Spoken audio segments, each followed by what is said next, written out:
Hey, what's going on? I'm Travis with Proselytize or Apostatize, and I'm here with a very special guest. His name is John Konnor, and he has a very unique perspective on Thomistic Idealism that I'm really looking forward to kind of getting into tonight.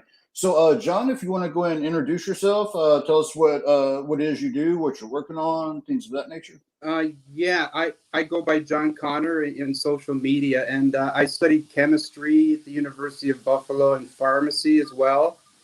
Right. So, and maths too. So I have a degree in pharmaceutics. I didn't pursue philosophy. I took some philosophy courses, but it was sort of prohibited in my family to study philosophy because it wasn't, there was no money in it, right? So you had to do the most expedient job to get you the most amount of money in your early young formative years, right? So I retired early, so I got into learning philosophy, learning physics. I had lots of time on my hands, so I wanted to become a monk, actually, a Carthusian mystic, but I guess I got into it a little bit too late. I had a reversion a little bit too late, so a lot of the monks there from the monastery, they said, get into learning Thomism, get into learning logic, learn, philosophy. So once I was bit by that bug, then I read philosophy every day and read physics and do logic. And as you guys know on the internet there, I'm sort of like a logic person. But yeah, well, we're super glad to have you. So I guess appreciate it.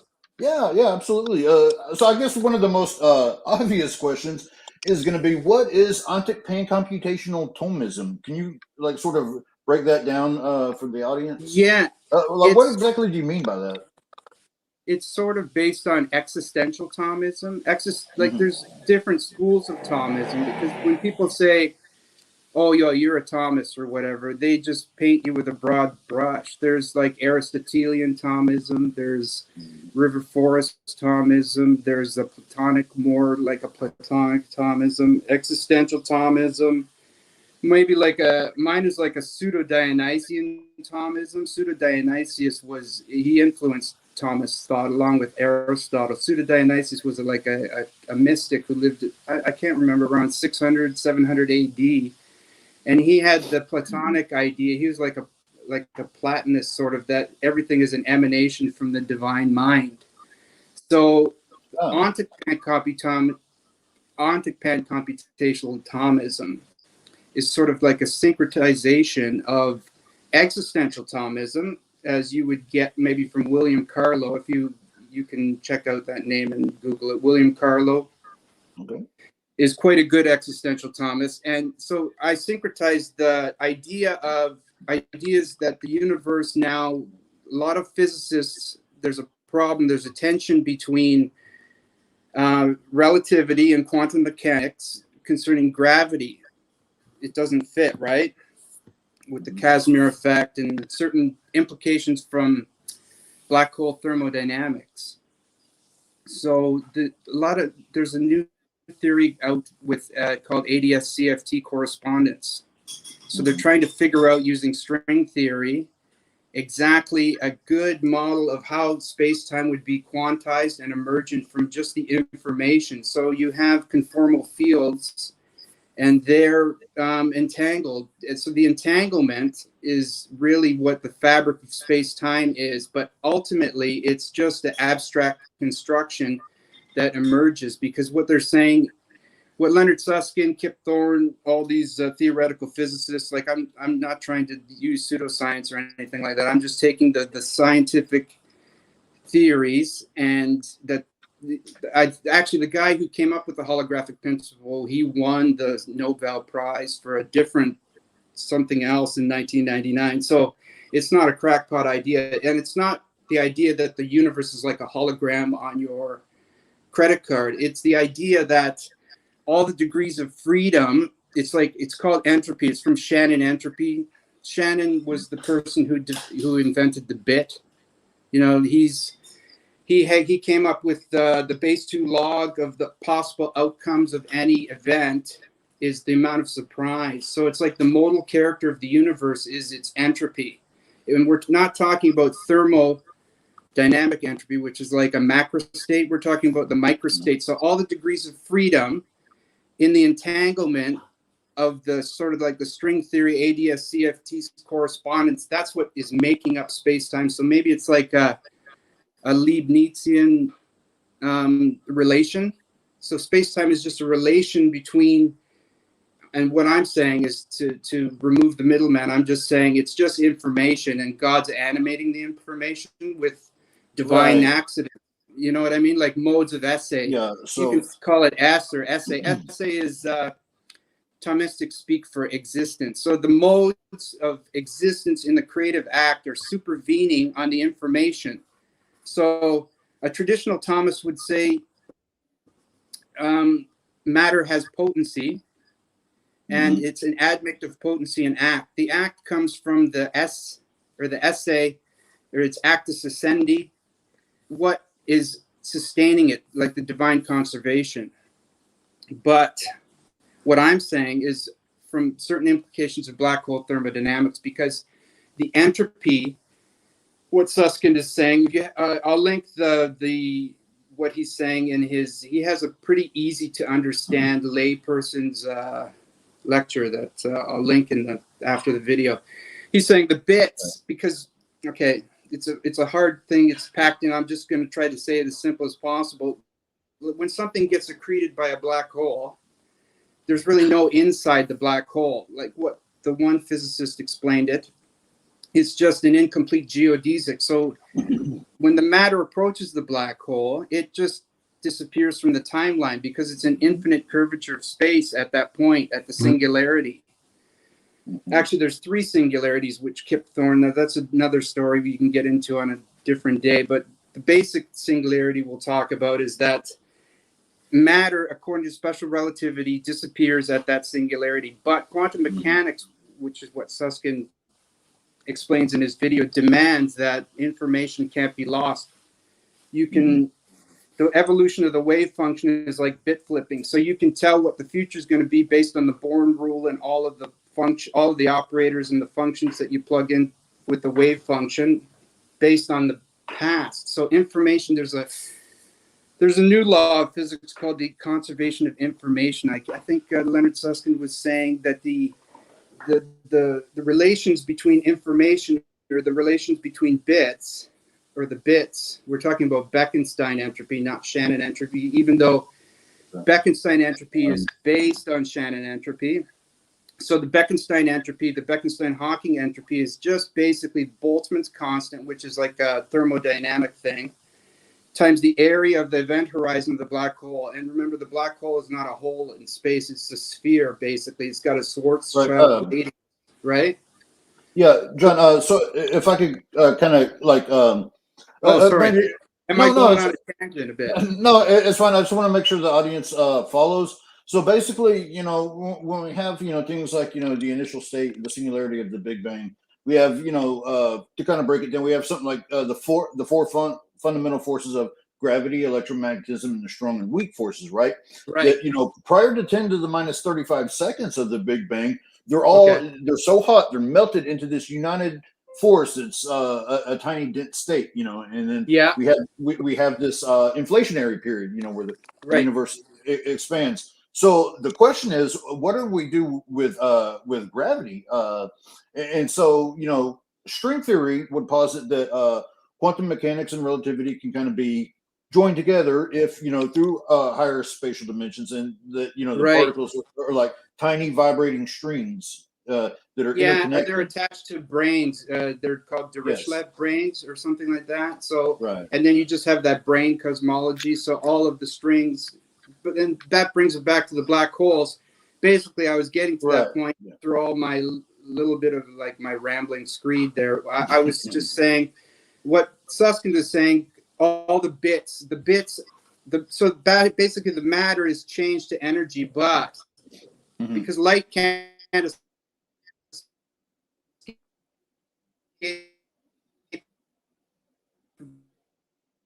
the gravity.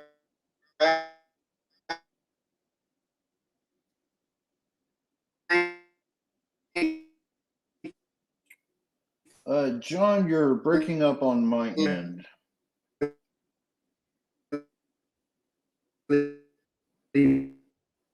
Matter you can look it up.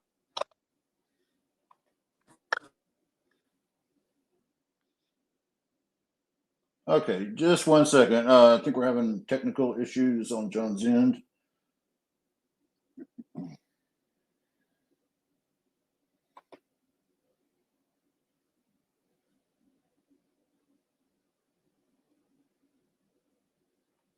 John, what you might have to do, you might have to log out and then sign back in. So if you want to go ahead and like exit out and then just rejoin the stream, that might help, because we've lost you at this point.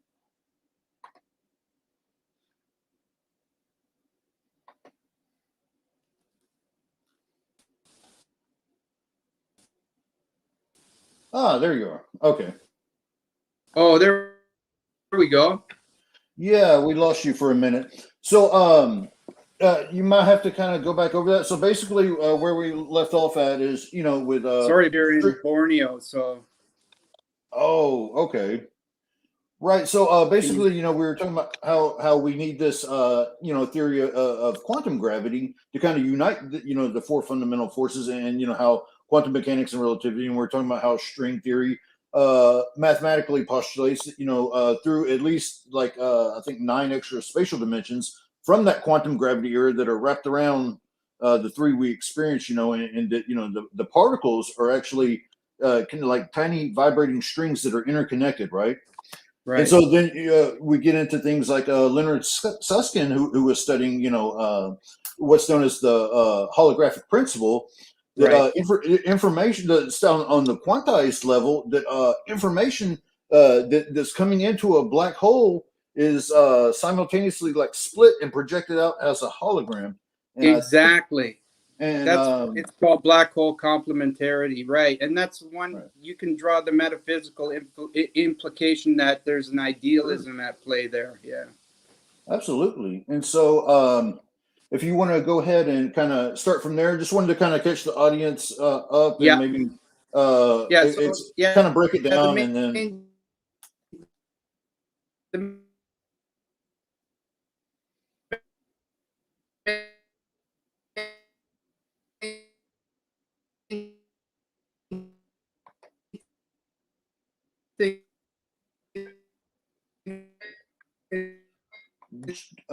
John, we may have to have you log out and then sign back in. It's breaking up again.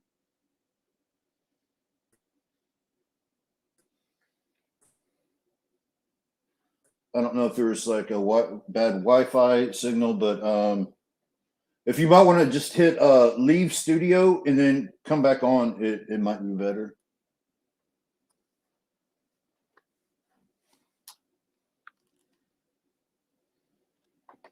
Yeah, like all the things were. Okay, sorry about that, everybody. We should have John back in just a second. I think there's a bit of a bad connection on the Wi-Fi. So hopefully we can get him back and we'll start back to where we left off.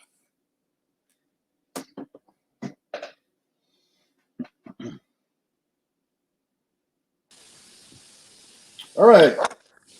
Okay. Yeah, perfect. Yeah, sorry. Like I said, we're out in Borneo here in Sarawak, and we're on.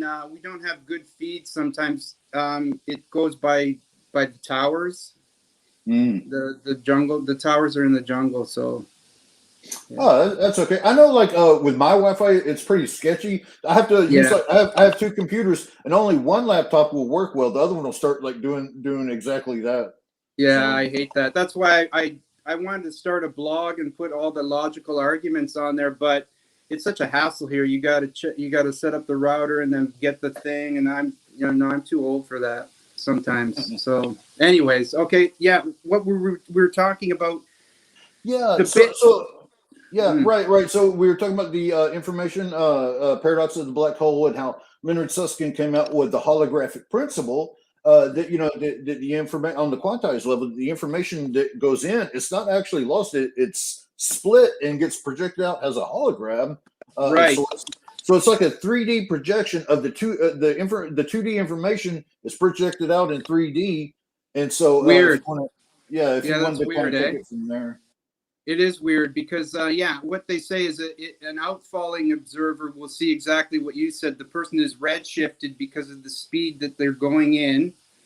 And from an outside observer's perspective, then if there's a firewall, they're thermalized and then they're spread out on the event horizon. But from an infalling observer, because of the Einstein equivalence principle, the infalling observer goes right through and then they get torn apart. So basically you have a little bit of a tension there. So let's say something like existential inertia wouldn't really make sense because the person is living and dying at the same time. So that would definitely go out the window, right? So you would have to think, what's sustaining this information? Why is it like that? What would be the metaphysical implications? So what I said from Thomism is that in Thomism they posit that that a person is a composite being, right? They have a composition of essence and existence. So when you get into ontic pancomputational Thomism, there's a Bekenstein bound, an information limit on the universe. So people think there's an infinite information level of the universe. You know what I mean? But in a finite fixed space, there's a finite amount of information that you can fit in that space before it collapses into a black hole. Right. So it's based on the Heisenberg's uncertainty principle. If you want to have certainty, you need more energy. The more energy you put into that system, the more it'll start acting freaky, and you'll end up getting into a black hole. So you can make points in space into little black holes, because that's why the Planck length is the lowest length that you can get to, because you're just going to collapse into a black hole. That's why they use that for the bits, right? Right, and I think it's so fascinating that it was postulated, and I know there was a 2017 study that, what if this actually applies to the entire universe? That, right. For and so that's kind of where this holographic universe comes in. Is that what if our universe is actually a 3D projection of underlying 2D information processing that's entangled? Exactly. Well, Seth Lloyd did a calculation. If you do the thought experiment that you take the area of the known universe and you plug it into the Bekenstein equation, which is like what is it? Given the information is S, right? So it's K, S over K B L N 2S equals the max entropy, which is like approximately 10 to the 22 bits. Right. There's a quantified equation that you can use to quantify the amount of theoretical bits that the universe can hold. And then Seth Lloyd also figured out, since the beginning of the universe, how many operations it could possibly hold based on things like the Margolis-Levitin theorem and Landauer's principle. There's computational physics, there's a bunch of theorems that they use, and it's all based on Einstein's equivalence, that there's a limit to the informational processing capacity of the universe. So basically, he saw that there is a approximate one-to-one relationship. So metaphysically speaking, it's entirely plausible that the universe is, in some sense, a computation in some kind of like an omnipotent intellect, right? If you want to go to that area. I mean, it's more of an abductive argument, right? Yeah, that would be kind of abductive. Yeah. I know Alexander Pruss does the Gale Pruss cosmological argument. He says it can't be, uses the PSR, says the big conjunctive fact. Well, I'm saying the big conjunctive bit count, I'm just framing it into computational terms, is dependent on a higher order cause, right? Because under ontic pancomputational Thomism, emergent space-time bodies would be like a thick abstraction, whereas a math object like the number 2 or pi or Euler's identity would be a thin abstract object, because it would have a different type of essay supervening on it, right? So all these things exist in a Meiningian sense, which is why I call it digital mind Jungian Thomism, right? So people might laugh Yeah. and they make a joke about it, but there's a reason for why we're saying, we're appending these types of explanations to things, right? Yeah, and like even like the ontic pancomputational, and another way of just saying it is digital physics. It's like really similar to Right. like I know like that digital inspiring physics. philosophy has it. Yeah. Right, and so I'm gonna kind of wanting to get into like how your version kind of differs from like because we just had Tim Howard on who's more of like just a regular theistic idealist, and so this I thought this would be like a good follow up because now we're doing like a Thomistic idealism. But Right. before we get into that, I was kind of wanting to explore because this kind of the elephant in the room would be like, well, we're talking about time now, so what and how does this kind of affect God's relationship to time? What are your views Yeah. on that? Well, what Pseudo Dionysius would say, and he influenced Thomas Aquinas, Mm-hmm. because you can read references to him in the Summa. The Summa is the big theological thing, and it's got the 5 ways to God in it. Yeah. The famous 5 ways. Anyways, he would say that God is Ancient of Days, so that would imply that God is like a hypertemporal. So maybe it would be like a spotlight theory of time. So God, in some sense, time is an attribute of God. What Mullins is saying, but I don't think he's temporally contingent. But it's like a hypertemporality that he has access to all things because he's maybe metaphysically entangled in time through the creative act, right? But Right. you have to So, think that.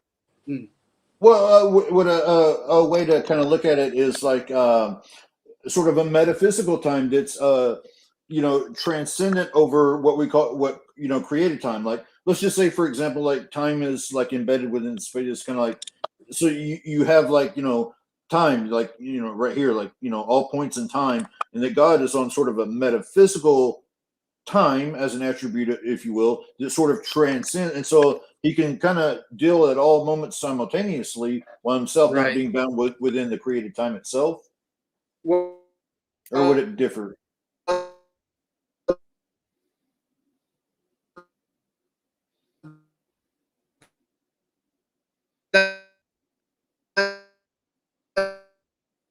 And we're having a bad, the connection's getting bad again.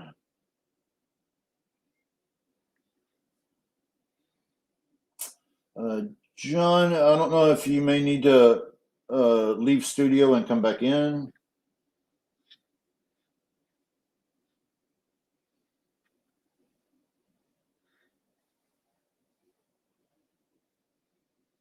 Yeah, you've actually froze. So, John, yeah, go ahead and like X out, like leave studio, and then just click back in and rejoin. Might be the best.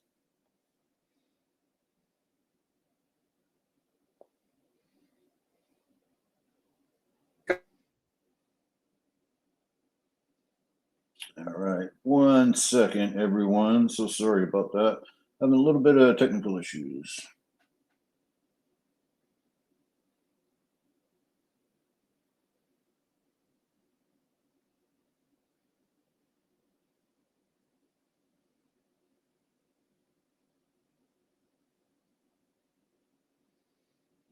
Okay.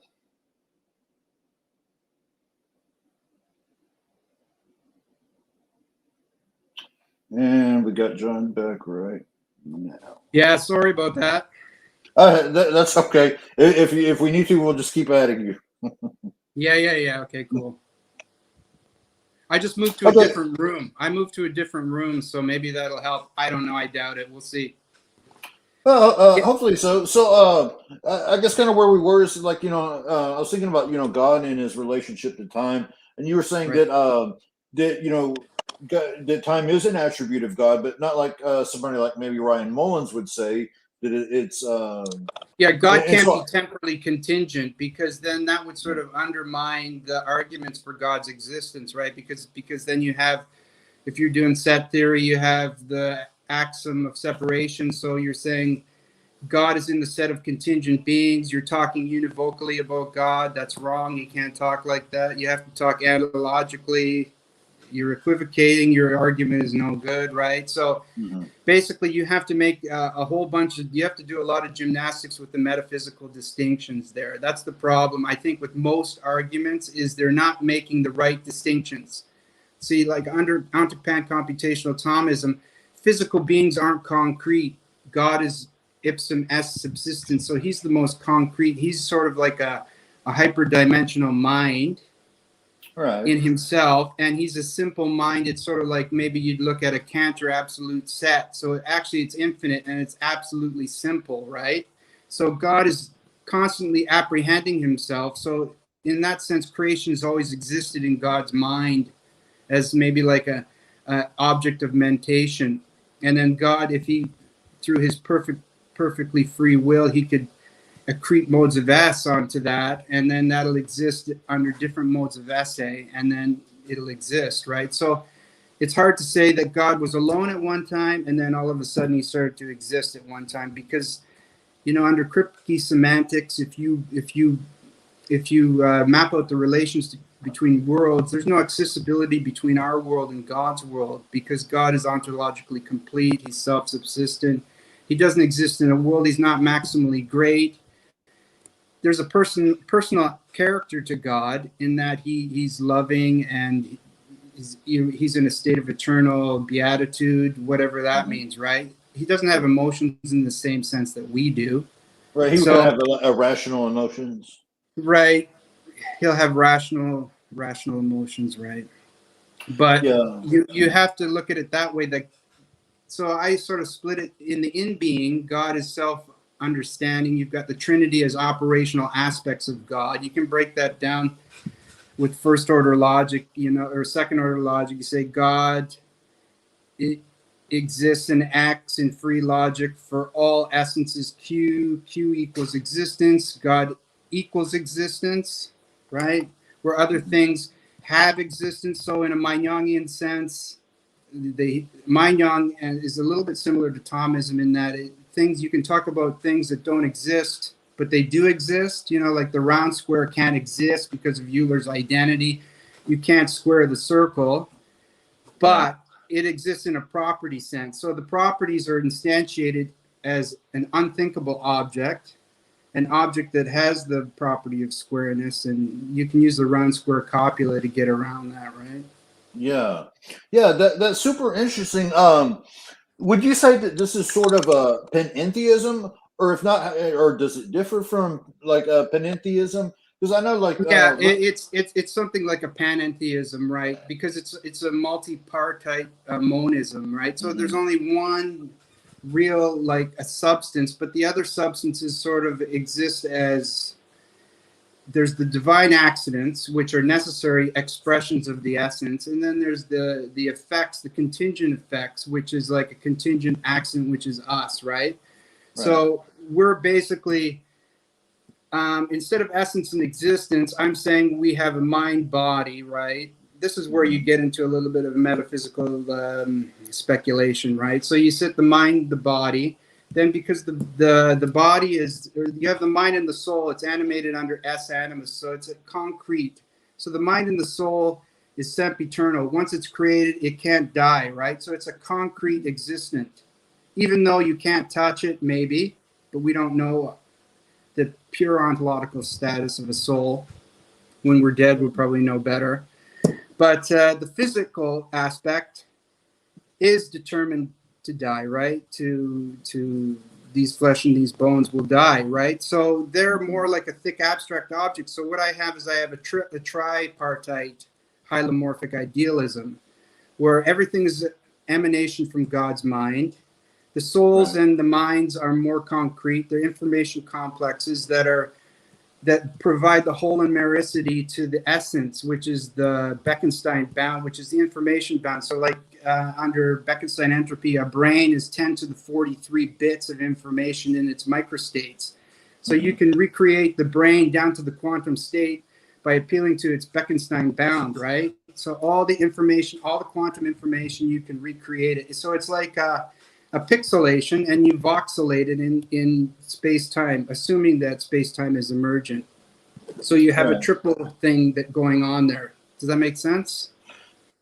Yeah. Well, I mean, it might make sense to some people. Other people would probably say it doesn't make sense. But I'm saying ontic pancomputationalism and the holographic universe and the computational universe sort of vindicates Aristotle, because we sort of are essences. It gives us our whole, our mermericity. We get our holomericity, or our wholeness, from our essence, which supervenes on our informational essence. Do you say? Yeah, so I know like some forms of idealism will say that like our bodies and our brains are like quantum information, and that, our soul, like, whatever you want to do with that theologically, but our soul is sort of quantumly entangled within this information to kind of, so that's the way I've heard it. Would your version kind of differ from that? Or no, that would probably be a pretty adequate version. I'm just cashing it out in a Thomistic sense, right? Do you know what I mean? So absolutely. I'm not saying the physical world in idealism, like maybe a German idealism where the physical world doesn't exist. It does exist. It's sort of like Polkinghorne, where the physical and the mental are two aspects of the same substance. So I'm saying we have, like, instead of the four causes that Aristotle had, the causes are a little bit different. Let me see. I wrote it down here on the PowerPoint, just so I wouldn't get lost. Because when you get older, you forget things. So you have the four causes that people are familiar with. You have your efficient cause, your formal cause, your material cause. The four causes. Well, on pancomputationalism, you have God's an efficient cause. He's a formal cause in his mind, in a mentative sense. And he's also a phenomenological cause. So in the modal theater, because like I explained before, the degrees of freedom in the physical universe imparts a modal aspect to the being. So it's a quanta of being. So it's a essence, existence. There's two essences. They're the essences. So it's a little bit different than substantial form. You have two essences. You have the essence of the body. You have the essence of the soul. They're both supervened by modes of esse. And then you have the emergent body. And then you have the phenomenological cause. So let's say I'm thinking something. I'm thinking to walk down the street. So God is responding to that by he's supervening with modes of esse. So that's possible.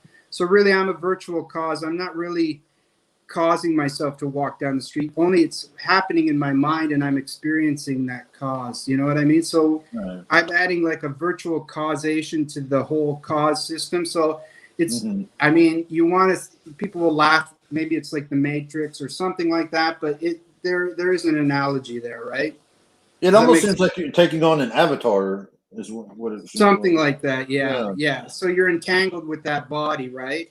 Yeah. And then when you die, God is sustaining that. So God is entangled. Right. So you would become untangled at that point. And I'm thinking of, like, kind of return to the source that it came from. Exactly. And kind of like the soul returns to God who made it. Exactly. Like, so you could overcome the mind-body problem. Like the interaction problem would be something like a quantum teleportation, or like, because quantum teleportation is a real thing, a physical phenomenon. But we would have like a mind-body quantum teleportation. So do you know what I mean?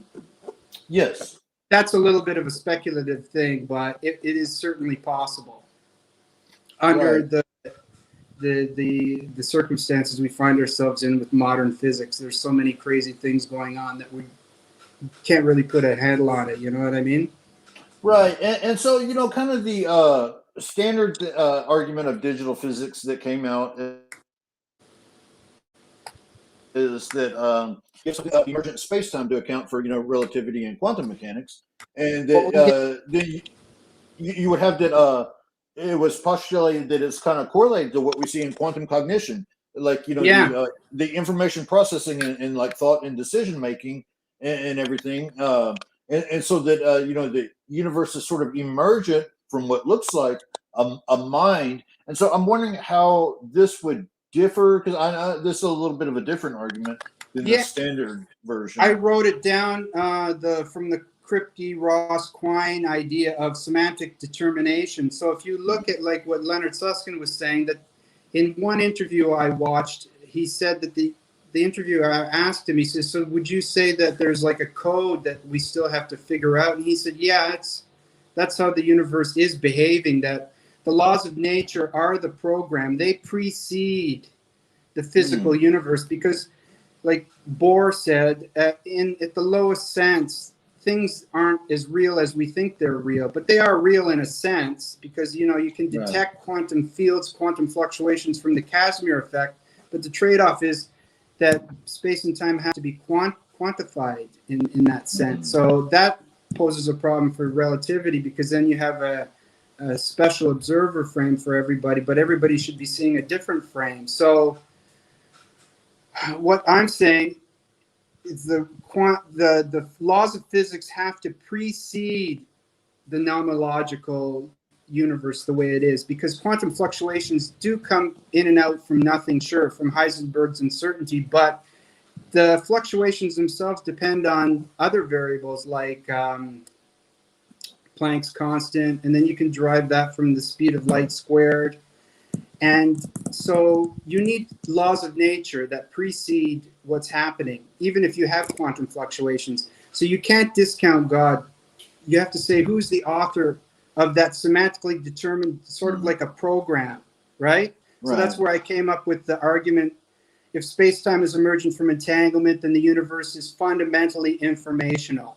So space-time is emergent from entanglement because you've got Van Raamstok saying it, Crowell is a theoretical physicist saying it, 't Hooft is saying it, like Juan Maldaceno, Gabriel Busso, Bekenstein is calculated the Bekenstein bound, Leonard Susskind is saying it. So you have so many people saying that information is really fundamental, and these are professionals, they're not pseudoscientists. So that would give you justification for premise two, that space-time is emergent from entanglement, and then the universe is fundamentally informational by modus ponens.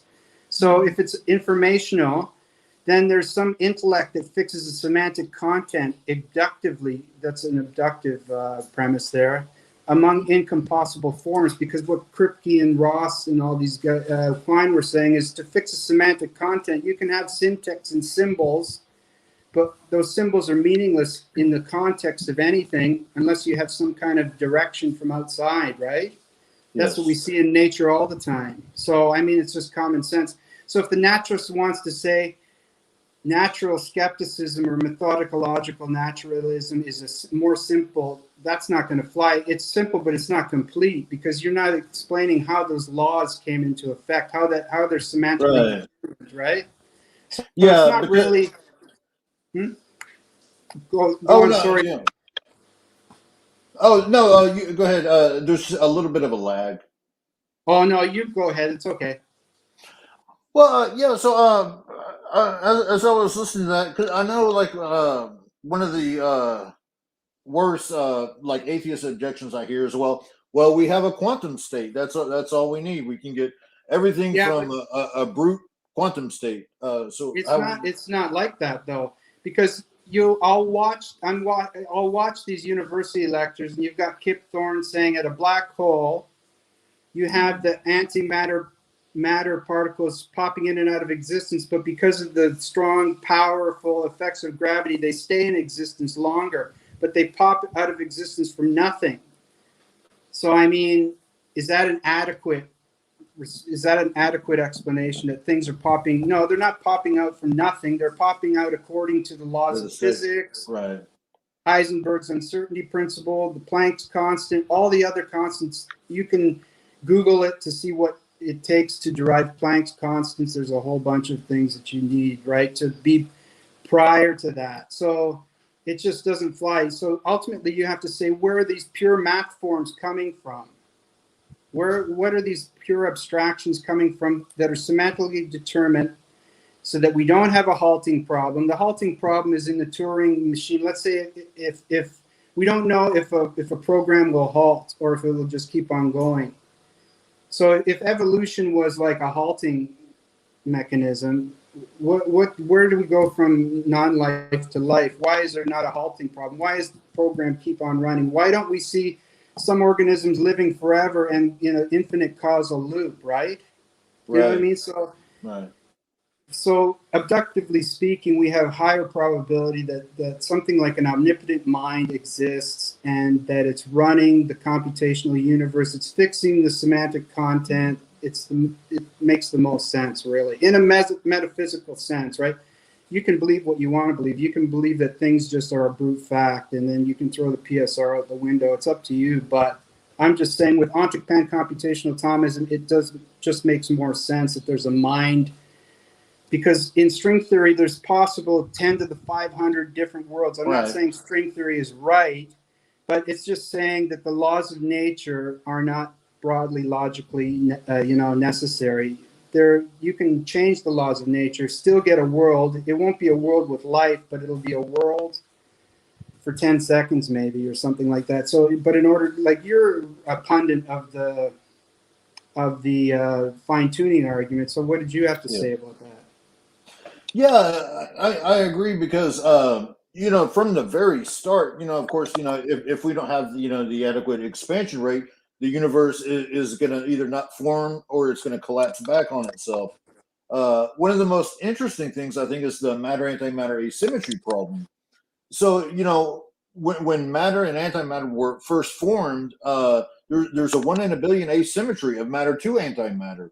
And without that one extra quirk to every billion pair of quarks and antiquarks, the universe would have literally devolved into pure radiation because they would have exploded into a photon. And so the obvious elephant in the room is, why is there this asymmetry? It would have been much more natural for there to have been complete symmetry. But with complete symmetry, the universe devolves into radiation. Exactly.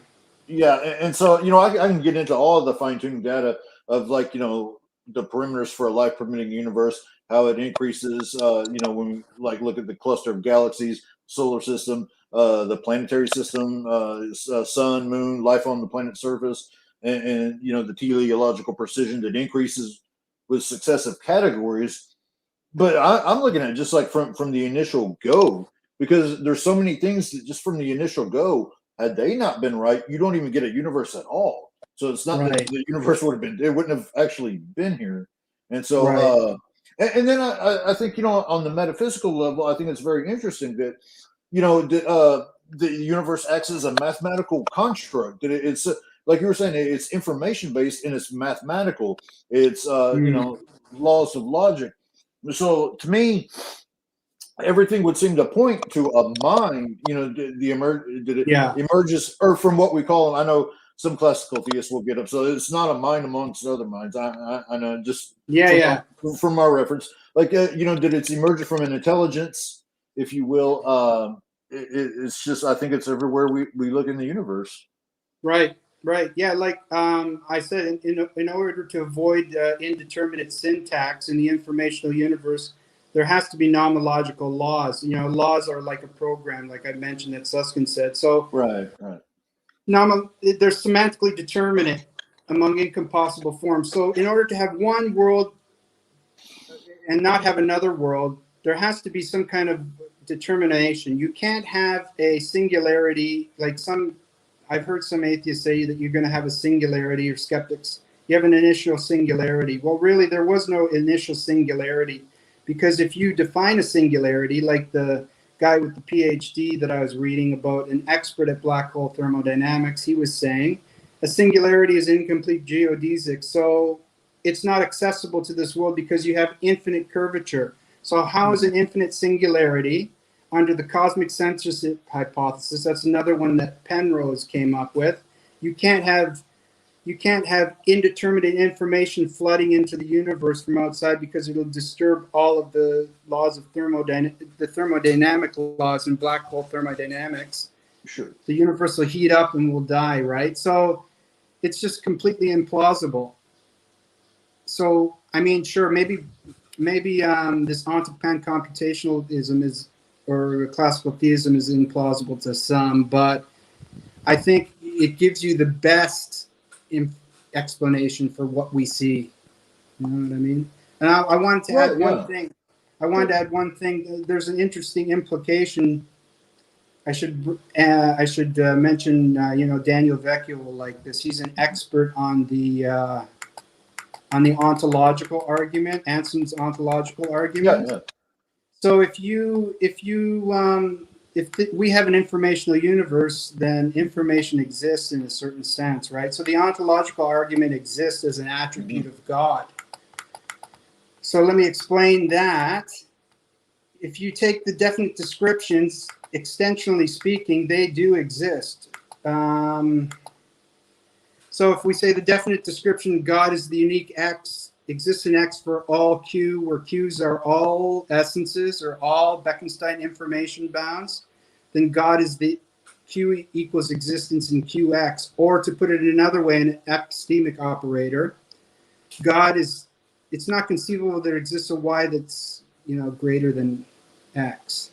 Or as Robert Maydal, it's not possible that there exists a Y where Y is greater than X, and it's not possible there exists a Y and X is not greater than Y, and it's not the case that X equals Y. So what if you plug that last definite description, that turns out to give you a theorem in modal logic, which says for all X and for all Z, if X is supreme and Z is supreme, that implies that X equals Z. So there's can only be one supreme being, right? So in the context of pancomputational Thomism or Jungianism, that essence has to be existence itself. So what we're doing in essence is discovering the definite descriptions of the ontological argument as sort of traces that God has put out there of his existence. Does that make sense to you? Oh, absolutely. I think this is great stuff and very informative. And I think it's interesting because we wanted to kind of lay out like regular idealism, and now this is sort of a unique variation of idealism, Right. which I myself find very interesting and compelling. Because I have like a formulation based on the intentional ontological argument. So for all X, if X exists exclusively definitionally, then X admits of more ontological greatness. Mm-hmm. If God does not exist exclusively definitionally, then God exists in reality. So basically, you have a couple of ontological operators. Limiting ontological exclusivity operator is the backwards E. And then you have the ontological operator for status and reality. So you start out with, you assume God doesn't exist, or he exists only definitionally. But then if God only existed only definitionally, exclusively definitionally, or exclusively in the mind, then God would always admit of more greatness. So if you plug that into Russell's theory of descriptions, you get an inherent contradiction, because God, by definition, is that which does not admit of more greatness. You plug that in. So you have to discharge your assumption that God can't exist exclusively definitionally, even though God exists definitionally in a sense that he's a thin abstraction in the sense of a definition.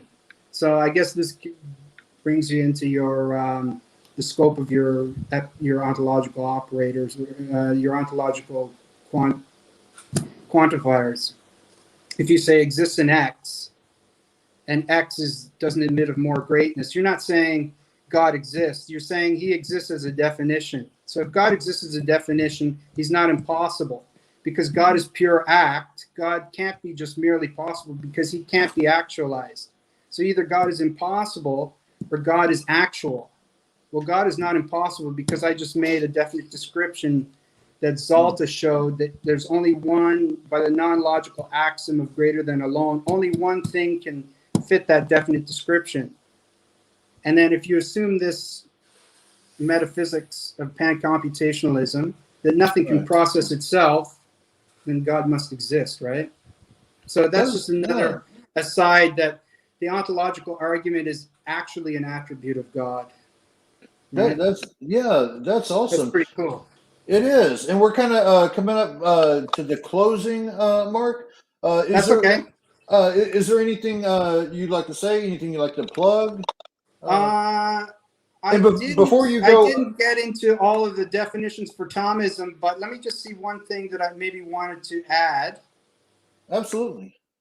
Okay, so you've got the idea that I think the main idea is everything exists as information. We can extrapolate that from what's happening at the black hole. Hopefully people got that. We have to watch Leonard Susskind's 1.5-hour lecture and you'll really get that. And then, so basically my brand of Thomism is saying that information exists under different modes. So you have math objects that are abstract. Bodies are different type of information. They're determined to a 4D state. So do you know what I mean? There's your distinctions between information. Whereas a soul will be information that's determined to be concrete. So it all depends on your modes of essay. So a mode of essay with the essence and the body essence. So there's two essences. There's one mode of essay makes a composite being. Let me see. So, oh yeah, another thing. I'll save that for another time. When onto pancomputational Thomism, it would be quantum many minds, and then if people want to check under Proust's traveling forms, so you'd have ever many worlds, right? And so you'd have a soul, and then you would have many mind complexes. One is an actual mind complex that has the mode of essay that determines natural existence. But to avoid things like Wigner's Friends paradox, you'd have many infinite minds as informational complexes, which would satisfy quantum mechanics. Do you know what I mean? So that's another one. And then it would be like a quantum traveling forms under the Born rule. The forms would travel the actual world. Alexander Pruss has a paper on that you can check out. So I added that. Is there anything that you wanted to add?